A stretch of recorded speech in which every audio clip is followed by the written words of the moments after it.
días a todos, muchas gracias por venir.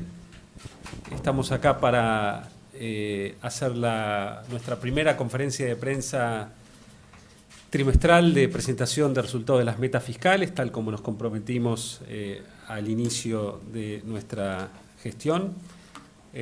Ustedes saben que nosotros tenemos una meta de déficit primario para el año de 4,2% del PBI, que baja a 3,2% en 2018 y a 2,2% en 2019, pero además decidimos tener metas trimestrales para el seguimiento de nuestro programa fiscal, como forma de darle más consistencia y credibilidad al programa para que se pueda monitorear más de cerca la manera en la cual estamos recaudando y ejecutando el gasto.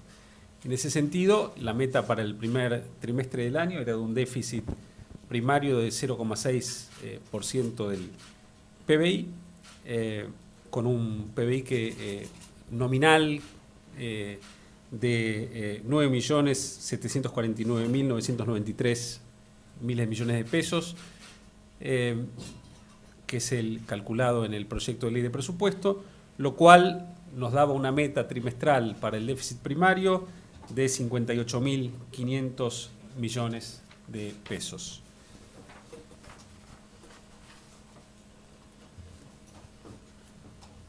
El resultado primario que hemos obtenido en el primer trimestre del año ha sido de un déficit de 41.344 millones de pesos. Esto se sitúa por debajo del déficit del mismo trimestre del año anterior, cuando había sido de 45.914 millones de pesos, es decir, es 10% más bajo que en el mismo periodo del año anterior. La meta era de 58.500 millones de pesos de déficit, con lo cual la hemos sobrecumplido en 17.156 millones de pesos, es decir, en 0,2% del PBI.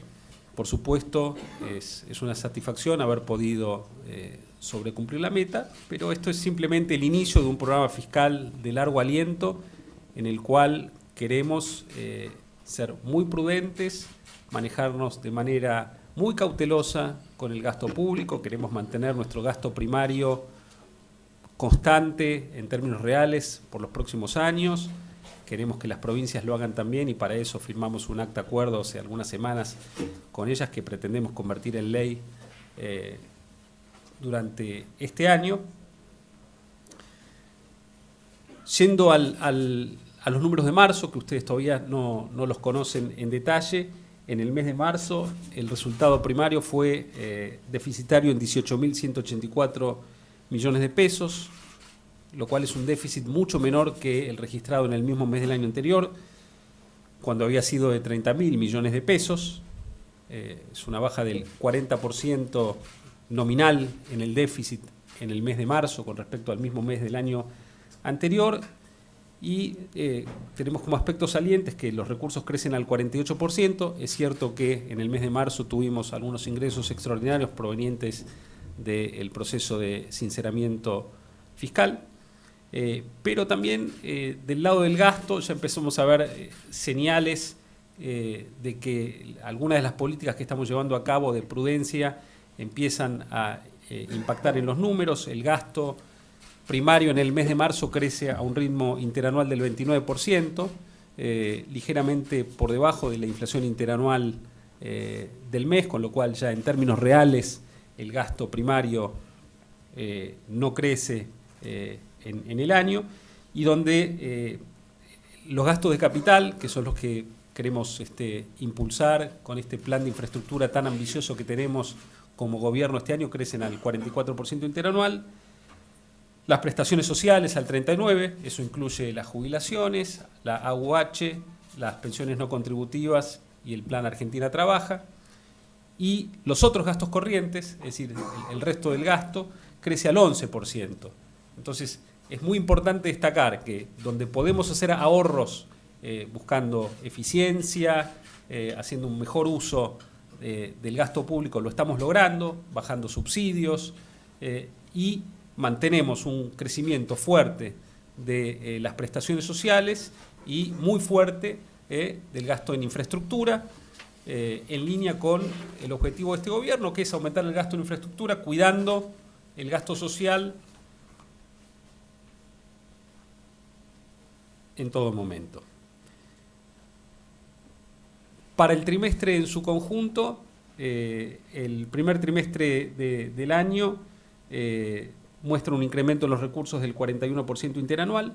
Nuevamente, ahí tenemos algunos recursos extraordinarios del sinceramiento fiscal. El gasto crece al 35% interanual. Cuando miramos ya el trimestre en su conjunto, también vemos que el gasto de capital crece al 37%, las prestaciones sociales al 43% y los otros gastos corrientes al 24%. Abriendo el gasto por sus distintos componentes, podemos ver que en el gasto de capital hay un fuerte aumento en las erogaciones, en las inversiones en transporte del 67%, en vivienda del 228%, con un fuertísimo programa de vivienda lanzado por el gobierno, el plan Procrear. Hay un fuerte impulso que le está dando el Ministerio del Interior a el programa de viviendas en el presupuesto de este año. Obras de agua y alcantarillado del 65%, que crece el 65%, la inversión en infraestructura dedicada a la educación crece al 80%. Y el rubro otros gastos corrientes, que como les mencionaba recién, que crece solo al 24% en el primer trimestre, donde los subsidios económicos crecen 0% nominal, es decir, con una fuertísima baja real en el año, y donde crecen las transferencias a las provincias, especialmente por el fuerte incremento que tuvo el Fondo de Incentivo Docente este año 2017 con respecto al año 2016. Del lado del comportamiento de los recursos, tenemos para destacar el muy buen desempeño de las contribuciones a la seguridad social, lo que nos habla de la recuperación que estamos viendo en el empleo y en los salarios, con salarios reales que ya están creciendo marcadamente con respecto al año pasado. El impuesto a los débitos y créditos, que crece al 37% en el primer trimestre, también es un buen indicio de lo que ocurre con la actividad económica, que se está recuperando. Y el IVA neto, que crece por debajo porque hubo en los últimos meses erogaciones de devoluciones en el IVA a productores de granos, donde había un stock atrasado de devoluciones con el cual nos pusimos al día, y por eso el IVA neto crece por debajo del resto de la recaudación, aunque si tomásemos el IVA bruto veríamos un muy buen desempeño como en el resto de los impuestos.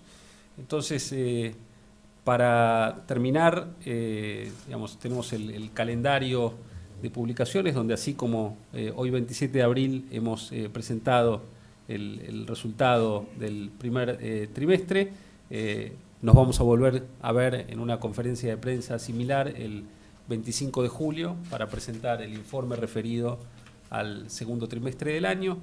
Así que con esto damos por presentada la evolución de nuestras cuentas fiscales del primer trimestre y abrimos el piso a preguntas.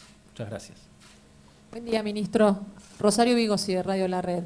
Quería preguntarle si ustedes consideran que en el resto del año estos datos pueden ser sostenibles, sobre todo basándose en los ingresos. Estos gastos, no estos datos. Sí, pensamos que sí. Nosotros tenemos una meta del 4,2% que vamos a cumplir, y tenemos una planificación este año muy pareja para los ingresos y los gastos. Durante el año 2016 fue muy difícil hacer la planificación fiscal de la Argentina con un gobierno que recién asumía, donde hubo que revisar un montón de rubros del gasto, donde el gobierno encontró enormes bolsones de corrupción en la ejecución de la obra pública y tuvo que detener la ejecución de la obra pública durante varios meses, donde la macroeconomía se estaba normalizando y los ingresos eran muy volátiles. Este año podemos hacer una previsión para los distintos trimestres con mucha precisión, y donde además el gasto en cada trimestre va a ser bastante similar, va a haber mucha menos volatilidad en cómo se ejecuta el gasto que el año pasado, porque justamente pudimos hacer una planificación ya con una economía mucho más estable que la que tuvimos el año pasado. Entonces estamos totalmente convencidos de que vamos a cumplir nuestra meta de 4,2% este año. Sí, ministro, buen día a los tres. Carlos Arvida de Infobae. Le quería hacer dos preguntas. La primera tiene relación a lo que hablaba recién, tomando estas estimaciones, estos números. ¿Cuánto está hoy el déficit fiscal de la República Argentina, si se puede decir en proyección? Y en segundo lugar, usted habló de las devoluciones del IVA, el récord, y me gustaría saber en qué sectores fundamentalmente se trabajó para devolver IVA. Bueno, el déficit con el PBI nominal calculado hoy para el año, el déficit primario se estima en 409.500 millones de pesos para el cierre de 2017. Ese es el 4,2, utilizando la proyección de PBI nominal que tenemos hoy. Y las devoluciones de IVA fueron devoluciones de IVA a productores de granos que tienen un régimen especial de devolución y que durante algunos meses, digamos, esas devoluciones no se habían producido. Entre noviembre y marzo el gobierno se puso al día con esas devoluciones y eso impactó en el primer trimestre en la percepción de IVA neto, pero una vez que ya nos hemos puesto al día con esas devoluciones, el IVA en los próximos meses debería crecer en línea con la evolución del ritmo del PBI nominal de los próximos meses. Muy buen día, ministro. Juan Pablo Pérez de Radio 10. Quería saber, en base a los números que están proyectados sobre lo que es la reducción déficit, si van a trabajar sobre el tema de los subsidios aún más de lo que ya vienen proyectados, por el tema de lo que se puede plantear como en el caso de algún ajuste que tenga previsto en algún área para los meses que siguen en base a los recortes que tienen que hacer de subsidios. Bueno, el esquema de normalización tarifaria ya está establecido por el mecanismo de audiencias públicas y del régimen integral de revisión de tarifas que se llevó a cabo a final del año pasado con revisiones semestrales y que está incluido ya en nuestro programa fiscal. Entonces, digamos, ya en estas cifras tenemos una trayectoria determinada para la normalización de precios que va a continuar durante los próximos años. Sí, buenos días. Charlie de Vero de Bloomberg, acá. ¿Cómo estás? Tenía una pregunta sobre la actividad económica. La actividad económica bajó en enero y febrero y quería saber si ustedes todavía piensan que la economía va a crecer en el primer trimestre y que si no crece, si no se alcanza el crecimiento este año que se esperaba, ¿cómo le afectaría eso al déficit en términos de recaudación? Sí, nosotros en el Ministerio de Hacienda llevamos adelante un índice coincidente de la actividad económica que nos arroja un crecimiento bastante fuerte para el mes de marzo, que además ya se ve en otras estimaciones. Por ejemplo, hay estimaciones privadas del mes de marzo, como la que publica el estudio de Orlando Ferreres, el índice general de actividad, que tiene un desempeño muy parecido al del estimador mensual de actividad económica del INDEC. Y tanto en nuestro índice coincidente como en el índice general de actividad de Ferreres se puede ver un crecimiento del primer trimestre contra el cuarto, que va a ser inclusive más elevado que el que tuvo el cuarto trimestre contra el tercer trimestre del año. Entonces nosotros estamos convencidos de que la economía sigue creciendo, que la tasa de crecimiento se está acelerando levemente en el primer trimestre respecto de lo que vimos en el cuarto, y que ya en el segundo trimestre del año además vamos a ver una tasa de crecimiento todavía mucho más alta, junto con la cosecha récord que se produce en buena medida en ese periodo del año. Última pregunta. Buenos días, ministro. Marcelo de Leo, de AM910. De lo que usted exponía recién, en un momento del tramo de su exposición dice que los salarios reales han crecido con respecto al año pasado. Tomando en cuenta eso y no teniendo la misma percepción, yo le pregunto en qué momento considera usted que hay un aumento o que vaya a haber en algún momento un aumento de compra de bienes y servicios por parte de los asalariados. Bueno, yo pienso que estamos viendo gradualmente mejoras mes a mes y que cuando vemos las cifras de consumos en supermercados y shoppings, ya en las últimas cifras que vemos a partir del mes de enero empezamos a ver crecimientos contra los meses precedentes. Entonces, por supuesto que el consumidor tuvo que absorber el cambio de precios relativos que vimos el año pasado, donde hubo precios de los servicios regulados que estaban artificialmente bajos y que el gobierno y las empresas tuvieron que ir normalizando para también normalizar la provisión de esos servicios y evitar una debacle en la infraestructura argentina. Entonces una parte de la canasta de consumo tuvo que derivarse a esos servicios, pero ya con las cifras que estamos viendo de salarios reales empezamos sí a notar también una mejora en el consumo en supermercados y centros de compras, que se va a ir seguramente acelerando a lo largo del año junto con mejoras posteriores que vamos a seguir viendo en el empleo y en los salarios reales. Muchas gracias.